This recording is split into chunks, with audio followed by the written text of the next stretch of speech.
मुनिवर नमोस्तु नमोस्तु नमोस्तु। आहत भी राहत पा जाता जो इनकी शरणा में आता। ऐसे गुरुवर के चरणों में हारे को भी हिम्मत मिलती है। नमोस्तु करते हुए आज का यह संकट समाधान का सत्र अपन प्रारंभ करते हैं। प्रथम प्रश्न के लिए मैं आवाज दे रहा हूँ दीक्षा जैन सागर से अपने परिवार के साथ में। गुरुवर के चरणों में मेरा बारंबार नमोस्तु। क्षुल्लक जी को इच्छा में। महाराज श्री, आज की युवतियों के सामने एक चुनौती होती है कि उनको करियर और संस्कार दोनों को बैलेंस करके चलना पड़ता है, तो महाराज जी इसका आपस में सही संतुलन क्या है? नमोस्तु महाराज। देखिए, बात बिल्कुल सही है। हमें करियर भी देखना है और कैरेक्टर भी देखना है। किसी भी हालत में अपने कैरेक्टर पर आँच नहीं आने देना चाहिए। संस्कारों को सुरक्षित रख करके चलना चाहिए। ऐसा नहीं है कि संस्कार खोने से ही कैरियर बनता है। कैरियर व्यक्ति अपनी योग्यता, प्रतिभा, लगन, निष्ठा और पुरुषार्थ से अच्छा बनाता है। ये कहने की बातें हैं कि आज के दौर में कैरियर बनाने के लिए ऐसा करना पड़ता है,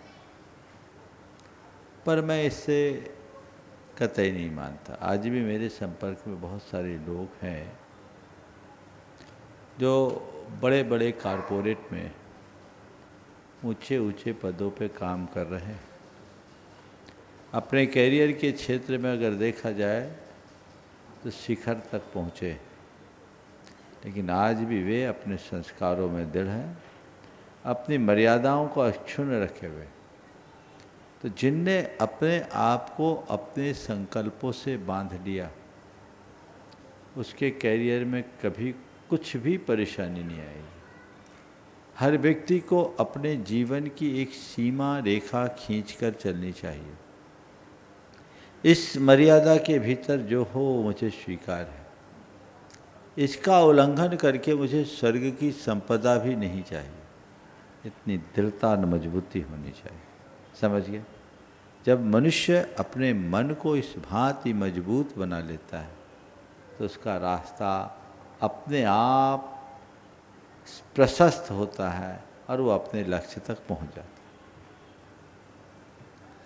बंधु, अपने बीच में इंदौर से गड़ा टोटा के गौरव जी वैसा किया जिनको 360 डिग्री से जाना जाता है। कौन है ही नहीं, कौन छुपता है, ये पूरे गोल हैं। एक बार जोरदार ताली बजा दीजिए। और इनके स्वागत के लिए मैं नरेंद्र जी टोंगिया और राकेश जी लुहाड़िया भी आ जाएं और यहीं पर गौरव भाई का सम्मान कर देंगे। महेंद्र संध्या जी जैन महेंद्रगढ़ से अपने बीच में हैं, वे तैयार रहेंगे। महाराज जी के चरणों में नमोस्तु नमोस्तु नमोस्तु। महाराज जी, जैसे कि विदित है, मेरा काम डिजिटल एजुकेशन से है और पूरे इंडिया में मैं डिजिटल एजुकेशन से डिजिटल क्लासें बनाता हूँ। तो मेरे मन में ये आया कि धर्म को डिजिटल से कैसा जोड़ा जाए। जैसे मैं डिजिटल क्लासेस बनाता हूँ तो डिजिटल पाठशालाएँ और चीज़ें बना सकूँ, और कैसे धर्म को डिजिटल से जोड़ के धर्म की प्रभावना बढ़ा सकूँ। डिजिटलाइजेशन के इस दौर में हमें चीज़ों का डिजिटलीकरण तो करना ही पड़ेगा। अब तो हम एआई के युग में जी रहे हैं। चीज़ें बहुत तेज़ी से बदल रही। इस बदलते दौर में यदि हम अपने आप को नहीं बदलेंगे तो समय के साथ हम अपने आप को टिका नहीं पाएंगे। समयानुरूप परिवर्तन होना चाहिए, और ये परिवर्तन हर युग में हुआ है। हम यदि प्राचीन काल की बात करते हैं तो एक युग था जब शास्त्र भी लिपिबद्ध नहीं थे। गुरु शिष्य परंपरा से श्रुत के रूप में शास्त्र चलता था। गुरु ने शिष्य को बताया, शिष्य ने प्रशिष्य को बताया, एक दूसरे से सुन सुन करके चला। कुछ समय बहुत व्यवस्थित चला, पर धीरे धीरे ह्रास हुआ। तो हमने शास्त्र लिपिबद्ध किया, ये पहला परिवर्तन। जब शास्त्र लिपिबद्ध किया तो पहले ताड़पत्रों में शास्त्रों को लिखा। बहुत सीमित प्रतियां होती थी, बड़े आदरपूर्वक शास्त्र रखते थे, एक शास्त्र की प्रति होती थी, एक गुरु बाँचते थे और अनेक लोग उससे लाभान्वित होते थे। धीरे धीरे ताड़पत्रों की संख्या बढ़ी, ग्रंथों की सुलभता बढ़ी, फिर और आगे बढ़े तो ताड़पत्र का स्थान कागज ने लिया, पन्नों ने लिया। कागज के पन्नों में चीज़ें आ गई, पर उस समय हमने उसके विनय बहुमान को देखते हुए उसे पुस्तकाकार नहीं बनाया, केवल पत्रों में रखा। जैसे ताड़पत्र के पत्र होते थे वैसे ही कागज में हाथ से लिख के अपना रखना शुरू किया। फिर टेक्नोलॉजी आगे बढ़ी, प्रिंटिंग की टेक्निक आई, हमने उसे छापना शुरू कर दिया और उसी स्वरूप में बिना जिल्द की के कागज रहते, एक एक चार चार पन्नों के, एक के नीचे एक तह लगा कर करते और बड़े विनय से उनका पाठ करते, अध्ययन करते। इसे बोलते थे छापा। पर इसमें पत्र इधर उधर हो जाए, बहुत सारी दिक्कतें, तो फिर बाद में आई जिल्दबद्ध पुस्तक। ये परिवर्तन है। अब पुस्तक के बाद अब आ गया सब कुछ डिजिटल। अब तो सब चीज़ें आपके मोबाइल में। ये डिजिटल फॉर्म में जिनवानी आई, ये परिवर्तन है। और हम कृत्रिम बुद्धिमत्ता के युग में जी रहे हैं। ऐसे दौर में जब सब कुछ हमें एक क्लिक पर सुलभ हो सकता है, चीज़ें बदल रही है और हमें इनके साथ अपने आप को बदलना पड़ेगा। अगर समय रहते हम नहीं बदले तो बहुत पीछे रह जाएंगे। तो अब हमें चाहिए कि नए तकनीक से, नई प्रक्रिया से हम अध्ययन अध्यापन के कार्य को आगे बढ़ाएं। अवसर है एक जगह से बैठकर, यदि आज जैसे स्मार्ट क्लासेस स्कूल्स में, क्यों ना हम पाठशालाओं में इस तरह की डिजिटलीकरण करके एक ऐसी व्यवस्था करें और एक उच्च स्तरीय प्रोग्रामिंग के साथ बच्चों को आज के युग के हिसाब से पढ़ाएं। और अब हम जिसे पाठशाला में पढ़ा रहे वो कौन है पता है? वो अल्फ़ा और बीटा अब शुरू हो गए 2025 से, तो 3 बरस बाद बीटा आ जाएगी। तो अल्फ़ा जनरेशन को पढ़ाना है और पढ़ाने वाले सब 50 साल के आसपास वाले एक्स जनरेशन वाले। इस गैप को जब तक हम नहीं समझेंगे, उन बच्चों के मनोवृत्ति को नहीं समझेंगे, उनकी साइकोलॉजी को नहीं जानेंगे, उसकी तरीके से उनके हृदय में उतर कर हम अपनी बात सिखाना शुरू नहीं करेंगे, तब तक हम कतई सफल नहीं होंगे। आज के बच्चे इतने होशियार हैं कि अपने माँ बाप को ही पढ़ा देते हैं। तो हमें उसके लिए चाहिए फुल्ली स्किल्ड टीचर, टेक्नोलॉजी से पूरी तरह जुड़े हुए लोग। मुझे कहते हुए बहुत खुशी होती है कि प्रामाणिक समूह ने इस दिशा में 2018 से ही काम शुरू कर दिया है और काम चल रहा है। वो इसे और अपग्रेड करे, आगे बढ़ाए और देश भर में ऐसा उपक्रम हो, लोग उसे यदि ठीक रीति से अपनाकर शुरुआत करें तो बहुत बड़ा परिवर्तन होगा और हम अपने बच्चों को नहीं, अपनी भावी पीढ़ी को सही दिशा दे पाएंगे और अपने मार्ग को सुरक्षित रख पाएंगे। महाराज जी एक चीज़ और पूछनी थी, जैसे कि आपने बोला कि ये कारगर है, करना चाहिए, तो और संतों को कैसे जोड़ें, इससे कैसे जाएं, कैसे मिलें? देखो बाबा, वो तो अपना अपना सोच है। मैं चीज़ों को अलग दृष्टि से देखता हूँ। हो सकता है बहुत सारे लोग कहेंगे जो परंपरा को पकड़ करके बैठते हैं वो शायद मेरी बातों में सम्मति न दें।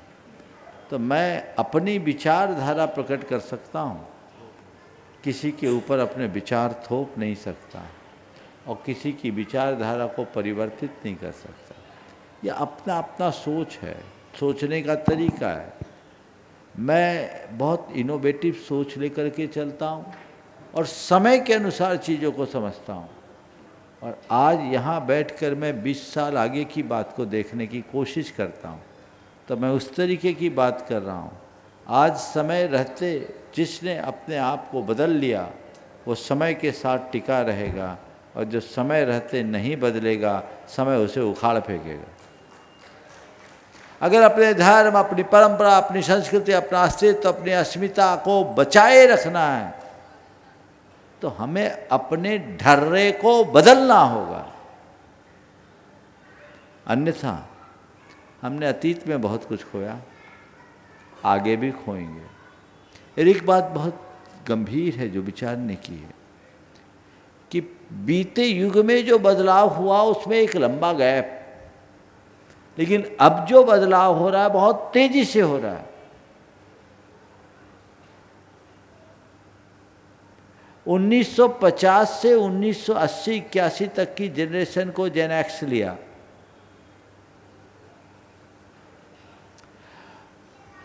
उन्नीस 1980 से लेकर 1997 तक के जनरेशन को जेन वाई में लिया, और जेन वाई के बाद 97 से लेकर 2012 तक जेन जे हो गया, जेन जेड जिसको आप जेन जी बोलते हैं, और 2012 से लेकर 2025 13 साल की ये पूरी जनरेशन को अल्फा बना दिया।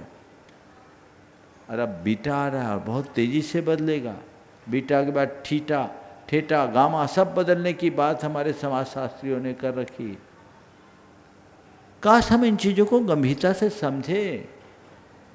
दुनिया कहाँ जा रही है, जब तक इन सब बातों पर हम विचार नहीं करेंगे और समाज का समाज शास्त्रीय दृष्टिकोण से विश्लेषण नहीं करेंगे और अपने आप को उसके लिए तैयार नहीं करेंगे, टिक नहीं पाएंगे। तो आने वाला समय बहुत कुछ बदलाव करेगा, और change is the nature of the nature. हम इस बदलाव को नहीं रोक सकते हैं। ये बदलाव आज का नहीं, हर युग में परिवर्तन हुआ है, हर युग में परिवर्तन होता है, और युग परिवर्तन मांगता है। दोनों चीजें, परिवर्तन होता भी है और युग परिवर्तन मांगता भी है। हमें उसे एक्सेप्ट करना होगा। उसके साथ हाँ, सावधानी क्या रखनी, सब कुछ बदल जाए, मौलिकता बची रहे। मौलिकता को बचा करके अगर हम कुछ बदलाव लाते हैं तो कोई फर्क नहीं पड़ता। कभी आप धोती पहनते थे, आप पैंट शर्ट पहन लिए, कोई बुराई नहीं। धोती पहने, पैंट शर्ट पहने, ये कोई बड़ा परिवर्तन नहीं, ये सामयिक परिवर्तन है। लेकिन धोती के साथ भी आपने अपनी लज्जा और मर्यादा को सुरक्षित रखा था। पैंट शर्ट में भी वो मर्यादा और लज्जा सुरक्षित होनी चाहिए। अगर हमने उसे खो दिया तो अपनी मौलिकता को खो दिया। सामयिक मूल्य बदलते हैं, शाश्वत मूल्य स्थायी रहते हैं। हमें इन बातों को समझ करके चलना चाहिए, और जब हम इन पर गंभीरता से विचार करेंगे तभी हमारा रास्ता प्रशस्त है। अगला प्रश्न कर रहे हैं महेंद्र संध्या जैन, मनेन्द्रगढ़ से। नमोस्तु भगवान, नमोस्तु भगवान, नमोस्तु भगवान। महाराज जी, मेरी शंका ये है कि जैसे तरुण सागर महाराज जी कहते थे कि अपने बच्चों को खूब पढ़ाइए, खूब लायक बनाइए, लेकिन इतना लायक मत बनाइए कि वो आपको नालायक समझने लग जाए। अब आज के परिप्रेक्ष्य में ये डिजिटल युग का ज़माना है और हम बुज़ुर्ग लोग डिजिटल से इतना वाकिफ नहीं है, जिसके कारण वह बच्चा अपने आप को तो बहुत लायक समझता है और हमें तो नालायक समझने लग जाता है कि इनको तो कुछ आता ही नहीं, इनको कुछ डिजिटल का कुछ जानकारी ही नहीं। तो ऐसे में उनके साथ सामंजस्य कैसे बैठाएं? क्या बुराई है? वो ठीक तो बोलता, नहीं आता तो कहाँ बेटा तू ठीक कहता, हमको नहीं आता, तेरे से सीख लेते हैं, तू सिखा दे। क्या बात हो गई? इसको स्वीकार करने में क्या हानि है? आज जो चीज़ बच्चों को आती है हमें नहीं आती, हमें सीखना चाहिए। बच्चा है, बच्चा भी हमें सिखा सकता है और उसके ज्ञान की सराहना भी करनी चाहिए। हाँ, लेकिन बच्चों को चाहिए कि अगर अपने घर के बड़े कुछ सीखना चाहते तो सिखाएं, लेकिन उनको सिखाने का अहंकार न पनपने दे। ये ना सोचो कि मैं इनका बाप बन गया। बेटा कितना ही बड़ा हो, बेटा बेटा ही होता है, और बाप कितना भी कमज़ोर हो, बाप तो बाप होता है। बस इतनी सी समझ चाहिए। चलिए आगे। धैर्य जैन एक ही, हाँ, और उनके माता श्री और नानी तीनों पीढ़ी एक साथ हैं। वे अपना प्रश्न जो है इस सेवा में भी रहता है, जोरदार ताली बजाती है इस युवा के लिए जो प्रतिदिन इस विधान में देखो सबको लेके आ रहा है। अपना प्रश्न करें और उसके बाद में तैयार रहेंगे कल्पना कपिल जैन सागर। 3 पीढ़ियों के इष्ट गुरुदेव के चरणों में कोटि कोटि नमन। गुरुदेव, ऐसा देखा गया है कि भगवान श्री राम, गौतम बुद्ध, महावीर स्वामी 2400 तीर्थंकर राजसी परिवारों से थे, राजा थे। तो भगवान, इसके पीछे क्या रहस्य है? क्या आध्यात्मिक या दार्शनिक कारण है? कृपया फिर से बोलो। ऐसा देखा गया है कि भगवान महावीर स्वामी, गौतम बुद्ध, श्री राम 2400 तीर्थंकर राजसी परिवारों से थे, राजा थे। तो इसके पीछे क्या गहरा रहस्य, कृपया उद्घाटित करें। एक दिन एक पत्रकार ने मुझसे पूछा, तुमने जो प्रश्न किया ना, तुम तो थोड़े से मर्यादा में पूछ रहे हो अपने ढंग से, लेकिन पत्रकार तो पत्रकारी लहजे में बोल। उसने सीधा सीधा मुझे पूछा कि महाराज, मैंने सुना है कि जितने भी तीर्थंकर थे 24 के 24 तीर्थंकर सब राजा महाराजा थे। बोले हाँ थे। तो उसने कहा ये क्या जैनों की सामंती मनोवृत्ति का उदाहरण नहीं है? क्या पूछा? क्या ये जैनों की सामंती मनोवृत्ति का उदाहरण नहीं है? मैंने कहा कतई नहीं, ये जैनों के आत्म साम सामाजिक समता का सबसे श्रेष्ठ उदाहरण है। बोले क्यों? बोले आप देखते हो कि तीर्थंकर राजा महाराजाओं के यहाँ जन्म लिए, लेकिन तीर्थंकरों के चरित्र को देखो। जैन धर्म में ही ऐसी व्यवस्था है कि भील से भगवान बनते हैं, शेर से भगवान बनते हैं, हाथी से भगवान बनते हैं। आज जो राजा महाराजा के रूप में दिख रहे हैं, फ्लैशबैक में जाकर के देखो उनकी शुरुआत कहाँ से हुई। भगवान महावीर की शुरुआत कभी पुरुरवा भील से हुई, भगवान पार्श्वनाथ की शुरुआत हाथी की पर्याय से हुई। ये बदलाव है। फिर मैंने उनसे कहा तीर्थंकरत्व मनुष्यत्व का चरमोत्कृष्ट रूप है, और ये अनेक जन्मों के साधना से क्रमिक विकास है, और यह इस बात को दर्शाता है कि कोई भी आत्मा अपनी चेतना का क्रमिक विकास करके परमात्मा बन सकता है। हर आत्मा में परमात्मा बनने की शक्ति और क्षमता है। ये जैन धर्म में जो स्पष्ट उद्घोष करता है अप्पा सो परमप्पा, आत्मा ही परमात्मा है, कोई भी कभी भी बन सकता है।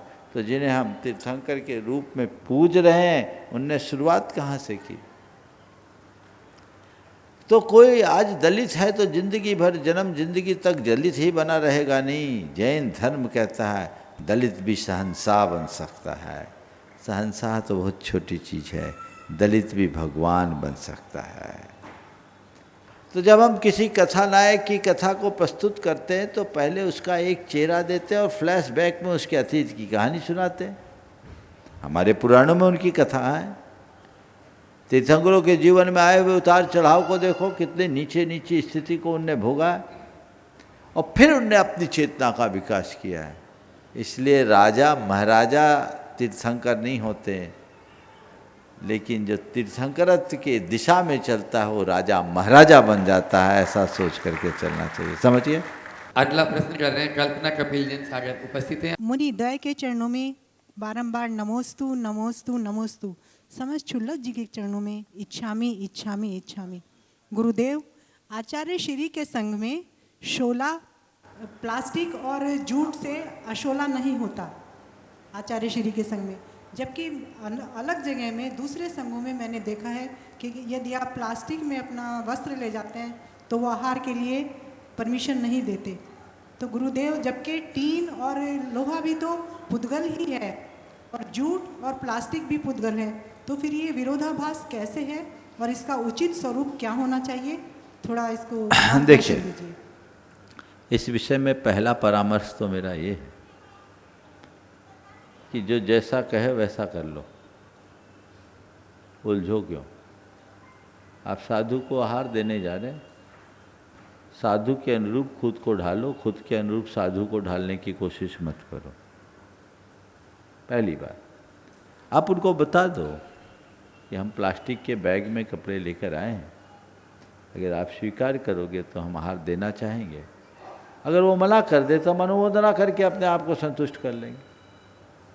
जहाँ तक सवाल है तर्क का, तो अगर प्लास्टिक का बैग साफ सुथरा है तो प्लास्टिक का बैग हो या टीन का बक्सा, कोई अंतर नहीं। बल्कि अगर देखा जाए तो प्लास्टिक का बैग बैड कंडक्ट है, कुचालक है, लोहा तो सुचालक है, उसमें करंट पास होगा। प्लास्टिक में कोई करंट पास नहीं होगा, तो संक्रमण कैसे हो। पर एक परंपरा है, मेंटेन कर रहे। ट्रांजिट आप करोगे, एक जगह से दूसरी जगह जाओगे तो वस्त्र लेकर के तो जाना ही पड़ेगा। गुरुदेव ने इसे बहुत व्यापकता से सोचा और उनने प्लास्टिक अलाउ कर दिया। अलाउ क्या किया, बुंदेलखंड में चलता है तो पूरे देश में चल रहा है। जूट के बैग को भी है तो उस तरीके से मानते हैं, अगर धुला साफ सुथरा है तो कोई बाधा नहीं। उन्हें खुद सोचना चाहिए, जो ये सवाल करते उनके हाथ में पिच्छी होती, उसकी रस्सी काहे की होती। वो पिच्छी लेके जा रहे हैं कि नहीं जा रहे हैं, वो प्लास्टिक से छुए हैं कि नहीं छुए हैं।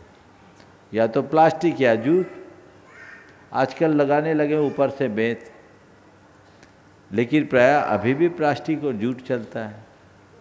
अब आपका अपना दृष्टिकोण है। अब आप पूछोगे महाराज हमारे लिए क्या सलाह है, तो मैं कहूँगा झमेले में मत पड़ो, साधु से पूछ लो, हमारे पास ये व्यवस्था आप अलाउ करेंगे तो दे दो, अगर अलाउ नहीं करते तो अनुमोदना कर दो, और उसके बाद भी देने की व्यवस्था इच्छा है तो उनके अनुरूप व्यवस्था बना लो। That's all. इन सब बातों में उलझना फिजूल है, छोटी छोटी बातें हैं। ये मेरी अपनी चॉइस हो सकती है, इसमें कोई सिद्धांत हो कोई ज़रूरी है। हम अपना दिमाग इसमें लगाएं, सिर खपाएं नहीं, आपको तो लेना चाहिए प्लास्टिक और टीना में कोई अंतर नहीं, या ये कहे तुम प्लास्टिक में ले तो निकृष्ट हो, टीना अच्छा है। उनको भी ऐसा नहीं करना चाहिए और तुमको भी ऐसा नहीं करना चाहिए। उन्हीं जैसी चर्या में चित्त सदा अनुरक्त रहे को अपना रास्ता ये है। हम लोग मूलभूत बातों को भूलते हैं और ऊपर ऊपर की बातों में उलझते हैं और ज़रूरत से ज़्यादा उलझ जाते हैं। इसका कोई सार नहीं है, हमें इसका ध्यान रखना चाहिए। नमोस्तु गुरुदेव, नमोस्तु नमोस्तु। और मैं अब बुला रहा हूँ आप यहाँ के इतने अति मनोज्ञ जो पारसनाथ भगवान देख रहे हैं, जिन्होंने विराजमान करने का सौभाग्य प्राप्त किया और अहरनिश गुरु सेवा में लगी रहती है, ऐसी अंजू जी अपने पूरे परिवार के साथ में, उनकी माता श्री गोपाल जी, उनके पिताजी यहाँ पर उपस्थित हैं। वे सभी इच्छा हो जाएं और आप लोग जोरदार ताली से उनका स्वागत कर दें, क्योंकि आज अंजू बहन का विशेष दिन भी है। वे अपना प्रश्न गुरु चरणों में करें और उसके बाद में पारस जी बादशाह शिरोमणि संरक्षक गुणायतन ब्रह्मचारी सुनीता दीदी पूरे परिवार के साथ में, कथा वाला परिवार भी। हाँ, द्वैमुनि राजों के चरणों में नमोस्तु, छुल्लक जी महाराज जी के चरणों में इच्छामी नमोस्तु गुरुदेव। गुरुदेव, आपने एक बार बताया था कि अध्यात्म की में यदि हमें आगे बढ़ना है तो कर्तृत्व, भोक्तत्व और स्वामित्व के भाव से बचना होगा। आज की दुनिया में जहाँ पर हमेशा मैं है और अहंकार एक बहुत बढ़ रहा है, तो अपने कर्तव्य का पालन करते हुए हम कैसे क्या करें कि इन सब चीज़ों से बचते हुए आगे बढ़ सकें। आज जो मैनेजमेंट की बातें सिखाते हैं ना, वो आपको कहते हैं अहंकार को छोड़ो, मैं की जगह हमको स्थान दो। बोलते हैं कि नहीं बोलते? ईमेल भी भेजते हैं तो आई नहीं वी यूज़ करते हैं, करने लगे ना। एक तो कोई है वी ट्रांसफ़र, है ना, क्या विजय वी ट्रांसफ़र है ना। हाँ, मेल आता क्या आता उससे, तो ये आई की जगह वी क्यों, मैं की जगह हम क्यों। अरे व्यवहार में भी इसकी ज़रूरत है, तो भीतर तो इसकी ज़रूरत है ही। मेरा मानना है कि अध्यात्म को आत्मसात करने वाला व्यक्ति ज़्यादा व्यवहारिक होता है। अहंकार से ग्रसित व्यक्ति का तो व्यवहार भी उखड़ा होता है, उसका जीवन ही उखड़ जाता है। आध्यात्मिक होने का मतलब ये नहीं है कि जीवन को नीरस और अव्यवहारिक बना लेना।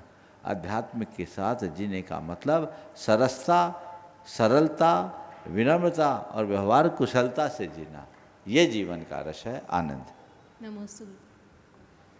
पारस जी बांसा और ऋषभ जी डोलू भाई कोलकाता, साथ में निर्मला जी कानपुर, कथा परिवार पूरा एक साथ हो जाए। बांसा, कोलकाता और आपके कानपुर, और जिनका मुख्य मंडल भी है, एक बार जोरदार ताली बजा दीजिए।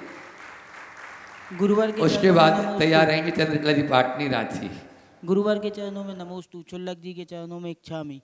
महाराज जी, आज करवा चौथ है, इस पर किसी के भूखे रहने से किसी की लंबी उम्र बढ़ सकती है क्या? देखो भाई, मुझे नहीं मालूम क्या धार्मिक मान्यता है और क्या परंपरा है, पर मेरा एक सवाल है। हमारे देश में सदियों से करवा चौथ हो रहा है? नहीं। देश में सदियों से हो रहा है, करवा चौथ तो चल रहा है, और हर सुहागिन स्त्री ने करवा चौथ किया, जिनने भी किया, लेकिन एक भी आदमी अमर हो पाया क्या? अगर एक आध कोई हुआ हो तो मैं आपसे कह सकता हूं कि तुम्हारे इस तरह के व्रत करने का फल दिख रहा है और सबको करना चाहिए, है क्या? जैन परंपरा में करवा चौथ का चलन नहीं है, पर जैनियों में एक सुहाग दशमी नाम का व्रत चलता है। हमारी महिलाएं विवाह उपरांत सुहाग दशमी व्रत प्राय करती है। इसके पीछे यही मान्यता है कि सुहाग दशमी व्रत करने से उसका सुहाग अमर रहेगा, है ना? पर मुझे आज तक एक भी ऐसा कोई जैनी श्रावक मिला जिसकी धर्म पत्नी ने सुहाग दशमी की और उसका पति अमर बना रहा, ऐसा नहीं ना। पर मैं आपको एक रास्ता बताता हूँ अपने सुहाग को अमर बनाए रखने का। बता दूं?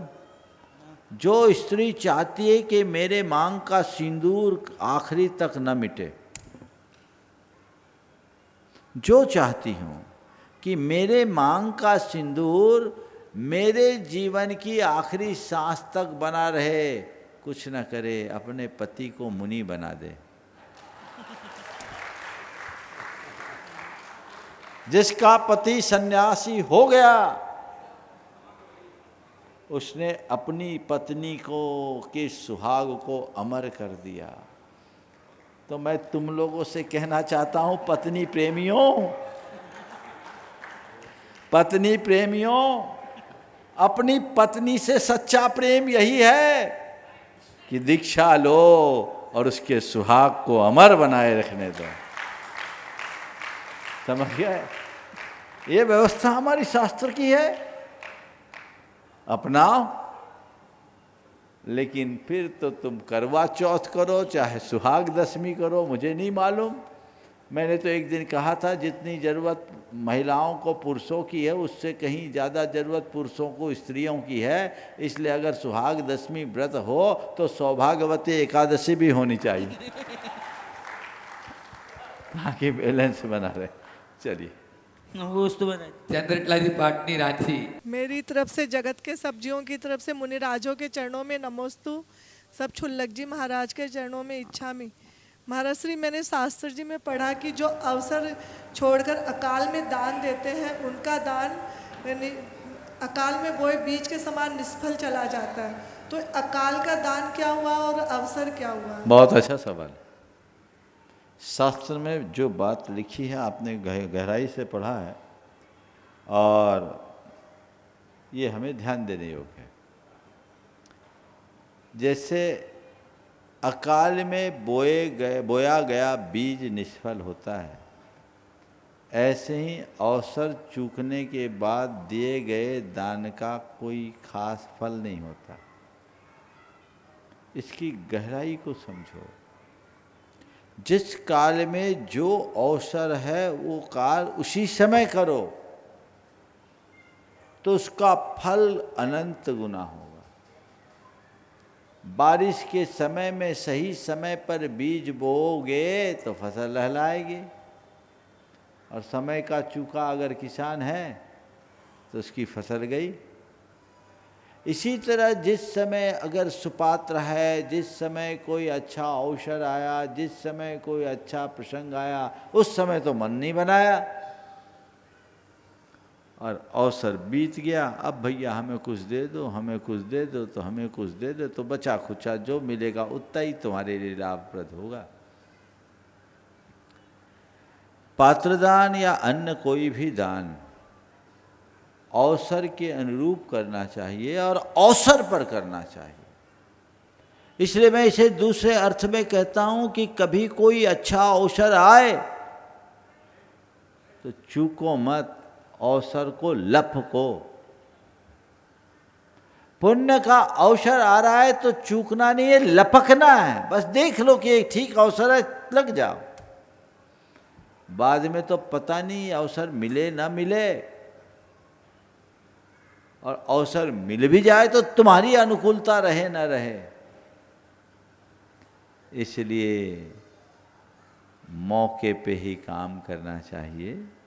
यह न केवल दान की बात है, जीवन के हर क्षेत्र में अपनानी हो। महाराज श्री एक बात और पूछनी थी। अभी आपने कहा कि वीडो मतलब वीडो नहीं होगी औरत जब सन्यासी बन जाएंगे, तो इसी के बारे में पूछना है कि जो घर में कोई समाधि ले लेता है तो उनकी औरत वीडो होती कि नहीं होती है? अगर दीक्षित हुआ है तो उसका गोत्र बदलता है, दीक्षित नहीं हुआ तो ऐसा नहीं है। समाधि वो नहीं हो, दीक्षित होकर के होता। मलय मीनू जी जैन एडिशनल एसपी और PC Jain रेसु Jain ji deputy collector, वे अपना प्रश्न करेंगे जिनका मंडल भी है, और उसके बाद में सुरेंद्र प्रीति जी गुवाहाटी तैयार रहेंगे, शिरोमणि संरक्षक और मंडल पुण्यार्चक। परम पूज्य मुनिवर के चरणों में बारंबार नमोस्तु। सभी छुल्लक जी महाराज के चरणों में इच्छामी। महाराज जी, सर्वप्रथम तो इस अद्भुत आयोजन के लिए हम सब लोग आपका बहुत बहुत आभार प्रकट करते हैं। हाँ बोलो। महाराज जी, इतने अद्भुत आयोजन के लिए आपका बहुत बहुत आभार प्रकट करते हैं महाराज जी। और मेरा प्रश्न यह है महाराज जी कि हम लोग जब भक्ति करते हैं तो हम लोग तो नाचते और हाथ पैर हिला के अपनी भक्ति पूरी कर लेते हैं महाराज जी। पर महाराज जी, जब आप मुनिवर भक्ति करते हैं प्रभु की, तो आपके भाव कैसे होते हैं महाराज? दिखता नहीं है? नहीं दिखता है महाराज जी। तुम लोग का तन नाचता, हमारा मन नाचता है, इतना ही अंतर है। अंदर भाव तो हिलोर लेते ही। मानीम गदगदयन बपू पुलकयन नेतद्वयन श्रावयन मूर्धानम नमयन करो मुकलयन चेतोपि निर्वापयन। वाणी गदगद हो, शरीर पुलकित हो, कर मुकुलित हो, आंखों से अश्रु की धारा बह जाए, रोम रोम खिल जाए, सिर झुक जाए, ये भी भक्ति का एक रूप है अपने हिसाब से। नमोस्तु। वो है ना, पार्टनर है दोनों। बोलो। हाँ महाराज जी, मन में जो भावना भाई जाए वो मैं इस मंच पे अपना पूरी होती हुई देख रही हूँ, क्योंकि मेरी इस साल 25th एनिवर्सरी थी और मेरे मन में भावना थी कि आपके सानिध्य में हम लोग सिद्ध चक्र विधान करें, और मतलब वो साक्षात होते हुए देख रही हूँ मैं।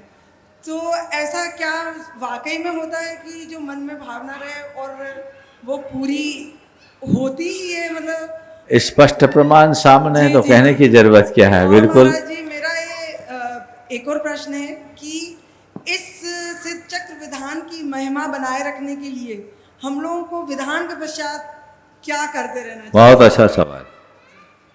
देखो, अपने आप को कुछ संकल्पों से जोड़ो। सिद्ध चक्र महामंडल विधान का परोक्ष लाभ है पुण्य की प्राप्ति, पाप का क्षय, परंपरा से मुक्ति आदि आदि। लेकिन इसका प्रत्यक्ष लाभ क्या है? धर्म श्रद्धा में वृद्धि, बुराइयों का परित्याग, परिणामों की शुद्धि और व्यवहार में परिवर्तन। ये चारों आए। इस विधान के पहले मेरी जितनी धर्म श्रद्धा थी, अब उससे कहीं ज़्यादा होनी चाहिए। मेरे परिणामों में अब निर्मलता आनी चाहिए। मेरे व्यवहार में अब विनम्रता आनी चाहिए। और मैं ऐसे संकल्पों से जुड़ूं जो बुराइयों से बचे, बुराइयों से मुक्ति। ये आपने विधान का प्रत्यक्ष लाभ लिया, सोने में सुगंध है। बहुत बहुत आभार। सुरेंद्र प्रीति जी गुवाहाटी, शिरोमणि संरक्षक गुणायतन, वे अपना प्रश्न करें। हाँ, और उसके बाद में तैयार रहेंगे जो आज के महाआरती के पुण्यार्जक भी और जिनका मंडल भी है, रोहित सुगंधीलाल जी, पूरे परिवार के साथ में। नमोस्तु गुरुवर, नमोस्तु गुरुवर, नमोस्तु गुरुवर। मेरे और मेरे पूरे परिवार की ओर से आप दोनों मुनि राजों के चरणों में नमोस्तु नमोस्तु नमोस्तु। सभी क्षुल्लक महाराज जी को इच्छामी इच्छामी इच्छामी। गुरुवर, सबसे पहले तो आज मैं आशीर्वाद चाहूँगा कि मेरी माता जी अस्वस्थ होने के कारण यहाँ इस विधान में नहीं आ सकी। वो घर पे बैठ के ये विधान कर रही है। उनका मन बड़ा ही आकुलित है कि वो यहाँ नहीं आ पा रही है।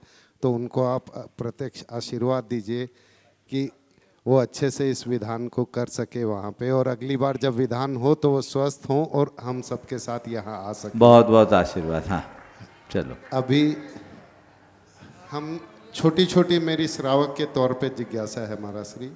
सुबह 6:30 बजे आप 6 सवा 6 बजे आप यहाँ आए और 12 बजे सवा 12 बजे तक आपने उसी जगह आप लोग सब एक जगह बैठ के, हमें तो आपने 4-5 बार भक्ति के लिए उठवा दिया और कभी खड़ा कर दिया, कभी बैठा दिया। मगर मैं आज गौर करके देख रहा था, आप 6 घंटे तक लगातार एक ही जगह एक ही तरीके से बैठे थे और 470 या 75वें अर्घ में आज 512 थे। तो आपने एक कुछ उच्चारण में एक हल्की सी चूक हो रही थी, तो आप उस चूक को भी ठीक करा रहे थे। आप इतने गौर से ये एकाग्रता, और ये कैसे संभव होता है, और हम इसके लिए क्या करें कि हम एक जगह बैठ के मुड्ढे पे या उस पे बैठ के तो कम से कम कर सके। और इसी का आपने एक कहा था कि रसगुल्ला ये पहला खाया ज़्यादा स्वाद आया, दूसरा खाया कम हुआ, तीसरा चौथा, तो उसका डिमिनिशिंग रिटर्न होता है। मगर जब मैंने पहली बार विधान किया और अब करते करते आज शायद 6ठा या 7वां बार विधान हो गया है, तो आनंद इतना ज़्यादा बढ़ गया कि आज 512 में मैं तो खुद इतना मग्न हो गया था। गुरुवर की इस अद्भुत जो क्षमता है जो इन्होंने, उसके लिए एक बार पूरा सदन जोरदार तालियां बजा दे। 6.25 घंटे तक पूरा संघ एक जगह बैठे रहा और 475 या 76वां नंबर मैंने नोट किया उसको कि आप वहाँ भी उस उच्चारण को ठीक करा रहे हैं, इतनी एकाग्रता। और ये जो डिमिनिशिंग रिटर्न हमें रसगुल्ले में मिला और ये जो इंक्रीजिंग रिटर्न जो हमको विधान में मिला, ये क्यों हुआ और इसका क्या बहुत कारण? अच्छा सवाल। देखो भाई, 2 चीज़ें। पहली बात ये है कि हम लोग बैठे क्यों रहते हैं और तुम लोगों को उठाते क्यों हैं। तो बात ऐसी, हमारा काम बैठे रहने का है और तुम लोग उठा पटक में लगे रहते हो। तो जिनकी आदत उठा पटक की है उनको बैठाना बड़ा मुश्किल है। फिर भी मुझे बड़ी प्रसन्नता है कि रात दिन उठा पटक में लगे रहने वाले लोग भी बड़े चाव से बैठे हैं, भाव से बैठे। हम लोग तो बैठे हैं, हमारा मन है, इसलिए कोई कठिनाई नहीं, एक रास्ता है। देखो एक बात और बताऊं, जब व्यक्ति अपने मन को बांध लेता है तो प्रवृत्तियां सब वैसी हो जाती है। जिस दिशा में मन को बांधोगे ना, मन वैसा हो जाएगा। तुम्हारे लिए अभी अनुकूलता है, उठने की व्यवस्था हो जाती है। अगर अनुकूलता नहीं दे तो बैठे ही रहो। पर मुझे ध्यान रखना पड़ता है, ये वे लोग हैं जिनका कोई अभ्यास नहीं, तो उनको थोड़ा ऐसा होना चाहिए जिससे वो उसको एंजॉय करें। जो सवाल है इंक्रीजिंग इंटरेस्ट क्यों है, डिक्रीज क्यों नहीं हो रहा है? यही अंतर है भोग और धर्म में। भोगों से जो सुख मिलता है उत्तरोत्तर घटता है, और धर्म से जो सुख मिलता है उत्तरोत्तर बढ़ता है। तुम अपनी शीशी में एक इत्र की शीशी रखोगे, बार बार खोलोगे, उसका इत्र उड़ जाएगा, कुछ दिन में शीशी खाली हो जाएगी। अनुभव है? एकदम। लेकिन किसी डाल पर खिले फूल की सुवास लोगे, जब तक वो फूल डाल से लगा रहेगा, खुशबू लुटाता रहेगा, खुशबू बढ़ते रहेगी। समझ गए? तो जो भोगों की खुशी है ना, वो इत्र की सी खुशी है, और धर्म की जो खुशी है ना, वो डाल पे फूले खिले फूल की खुशबू है। वो आनंद लो, जीवन उससे बेहतर हो। नमोस्तु गुरुवर, नमोस्तु नमोस्तु। अगला प्रश्न आज की महाआरती अर्थात रोहित सुगंधीलाल जी का पूरा परिवार यहाँ पर उपस्थित है। एक बार जोरदार ताली बजा दीजिए, जो शिरोमणि संरक्षक भी है, नवरत्न भी हैं। हाँ, और उसके बाद में चंदेरी से अपने बीच में ब्रह्मचारी अशोक भैया जी यहाँ पर उपस्थित हैं पूरे विधान में। वे अपना प्रश्न गुरु चरणों में करेंगे। द्वय मुनिराज के चरणों में नमोस्तु, छुल्लक जी के चरणों में इच्छामि। महाराज जी, भोगों के प्रति रुचि तो बहुत जल्दी जाग जाती है, और त्याग के प्रति, धर्म के प्रति रुचि जागने में मेहनत करनी पड़ती है। ऐसा क्या पुरुषार्थ करें कि वो इसमें रुचि बढ़ती जाए? देखो, भोगों के तो संस्कार जन्म जन्मांतरों के हैं, तो जिसके संस्कार हैं उसके लिए मेहनत करने की ज़रूरत नहीं है। जिसके संस्कार नहीं है उसको जगाने के लिए हमें मेहनत करनी पड़ती। समझ गए? फिर भोगों की तरफ जाना यानी नीचे जाना, और धर्म की तरफ जाना यानी ऊपर जाना। नीचे जाने के लिए हमें कुछ नहीं करना पड़ता, लेकिन चढ़ाव चढ़ने के लिए मेहनत करनी पड़ती है। पानी को ऊपर चढ़ाने के लिए मोटर लगाना पड़ता है ना, और पानी को नीचे लाने के लिए ढोल देना पर्याप्त है। तो भोगों में जाना यानी नीचे आना, और धर्म में लगना यानी ऊपर जाना। तो मन को चार्ज करो, ऊपर उठो। ब्रह्मचारी अशोक जी, रोहित कुछ गुरुवर के चरणों में त्रिबान नमोस्तु। गुरुवर, पूरा परिवार खुशी में है। आज महाआरती करने का सौभाग्य आपके सानिध्य में मिला। दादी भी आई हैं आज बड़े शौक से, पीछे बैठी हुई हैं नीचे। कहाँ? अच्छा, बहुत बढ़िया। हाँ गुरुवर, ऐसा आशीर्वाद दीजिए कि इस आरती को हम अच्छा भव्य रूप दे सकें, और ऐसा क्या करें कि आरती में सबको आनंद आ जाए। आज बहुत बढ़िया, मार्गदर्शन बहुत बढ़िया। अभी आरती करोगे तो बताएंगे। एक बार इस परिवार का जोरदार अभिनंदन करें। बड़ा भाग्यशाली परिवार है कि आज एक साथ 4 पीढ़ी खड़ी है। आज 100 वर्ष से अधिक, 102 वर्ष को पूर्ण करके माता जी यहाँ आई है, उपस्थित है। कहाँ दिखा दो भाई थोड़ा सा। और उनकी उमंग देखो कि इस उम्र में भी यहाँ कितने उत्साह के साथ आ रही हैं।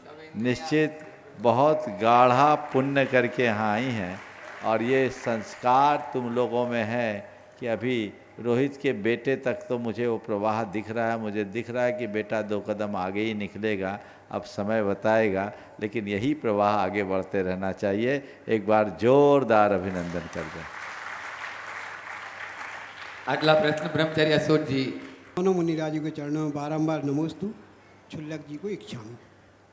गुरुवर, पहले घरों में कच्चा फर्श रहता था ज़मीन पर, और मिट्टी वगैरह ही लीपी जाती थी। उस टाइम भी घरों में जूते चप्पल नहीं चलते थे, घर में जूते चप्पल नहीं रहते थे। आज ऐसा कोई भी कमरा नहीं है घरों में जहाँ मार्बल या टाइल्स ना लगे हों। इसके बाद सभी लोग जूते चप्पल पहने पूरे मकान में फिरते हैं, तो उससे नेगेटिव नहीं आती क्या महाराज जी? बिल्कुल, वास्तु के हिसाब से मकान बन रहे हैं आजकल। रसोई के लिए चप्पल अलग से भी रहती है महाराज जी, उसमें भी पहन के जा रहे हैं लोग। परिणाम सब दिख रहा है। जूते का प्रवेश, चप्पलों का प्रवेश देहरी से आगे नहीं होना चाहिए। आज भी अगर आप देखें तो सूरैक आपके घरों में तो ऐसे ही बनते हैं, बाहर ही बनते हैं, लेकिन फैशन ऐसा हो गया कि सब जगह सब चीज़ें प्रवेश करने लगी। उसकी एक वजह है, मिट्टी का जो फर्श होता था वो हमारी प्रकृति के अनुकूल। मिट्टी के फर्श में आप नंगे पांव चलेंगे तो कोई कठिनाई नहीं। चौके में जो चप्पल आई तुम्हारे मार्बल के कारण आई, टाइल के कारण आई, उससे सर्दी हो जाती, फाइलेरिया हो जाता और प्रॉब्लम होती, ठंडा होता वो, उसका तापमान हमारे अनुकूल नहीं है। जो चीज़ें मंदिरों में लगने की थी वो तुमने अपने घरों में लगाना शुरू कर दिया। तो ये चीज़ें बदल गई और इसलिए ये सब चीज़ें प्रवेश करने लगी है। इससे नकारात्मकता फैलती है, सुनिश्चित रूप से इसका दुष्प्रभाव पड़ता है। इसे हमें ध्यान में रखना चाहिए। बंधुओं, जैसे आपको सूचना दी गई, आने वाले 7 तारीख को भोपाल के इतिहास में एक नई इबारत लिखी जाने वाली है। गुरुकुलम का भव्य शिलान्यास समारोह। 8 तारीख को गुणायतन का अधिवेशन और 9 तारीख को पिछी परिवर्तन का कार्यक्रम है। इनमें जो 7 तारीख का आयोजन है वो अपने आप में एक विशिष्ट आयोजन है। सुबह तो गुरुकुलम का शिलान्यास होगा ही होगा, शाम को आपके जाकर के दीपक जी के द्वारा एक बहुत अच्छा वर्कशॉप होगा जो बच्चों और उनके अभिभावकों के बीच का एक संवाद होगा, जिसमें देश भर के लोग उपस्थित होंगे। जितने भी लोग उस कार्यक्रम में आ रहे हैं, मैं चाहूँगा कि उस कार्यक्रम को जरूर अटेंड करें। दीपक जी के बारे में सब जानते हैं, मैं कल और उनके बारे में विशेष रूप से बताऊंगा, लेकिन इनका पूर्ण लाभ सभी को लेना चाहिए। समय आप सबका हो गया है। हाँ चलो बोलिए, बोलिए प्रदीप जी बोलिए।